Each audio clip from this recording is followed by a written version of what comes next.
Yo, magandang araw ng linggo. Naay at kami magbabasketball muna. Inakita ko na rin aking anak. Susubukan daw namin na rin kanyang bagong bola.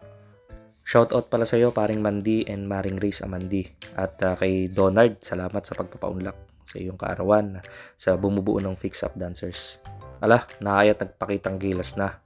Medyo matagal nga din pala tayong hindi nakapag-upload ng ganaring video. At ako'y medyo abala Ala, tara na at tayo babiyahe na. Naisip namin mag-basketball din sa aming barangay. Din sa may Greenville. No. Countryside pala sa may covered court. Daan nga lang ipagpunta namin din. Balang dami palang tao. Tingnan nyo. Sabi ko paano tayo makapaglaro. Di din na lang tayo sa ibabaw. Sa may SLSU. Sa may parting taas pa. Di na at sulo-sulo namin na rin court din Noong mga oras na rin baling hangin. Tingnan nyo. Kaya naman maya-maya, tutumban ha. Hindi ako magkaari sa pagpapesto ng aking camera yan. Ay di na ay at aking kinuha. Inilagay ko din sa parting likod. Baling hangin nga sabi ko paano tayo papawisan na rin. Hindi nyo natatanong, ako nga pala may lahing basketballista. Dahil ang height ko 6-footer, 6-footer. 5'6". Di pala, 5'5". No. Bahala ka na. Basta't ako'y maalam din mag-basketball kahit kakaunti. At dahil nga ako'y makulit, inilipat ko ulit din yung camera. Pero dahil nga lang, sa sobrang lakas ng hangin, tutumba na naman yan. Ayan Hindi ako nagpa-video na lamang sa aking anak. Ako nga pala kaliwa, pero hindi ako mangangaliwa, talagang magagaruti ni Mrs.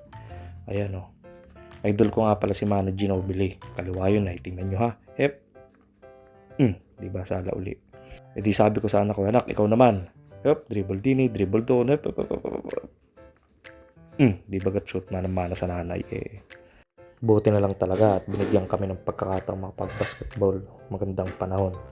At nain na rin aming mga kalaban. Saan ka ba naman nakakita na magbabasketball na naka-jacket? Tingnan nyo rin dalawa.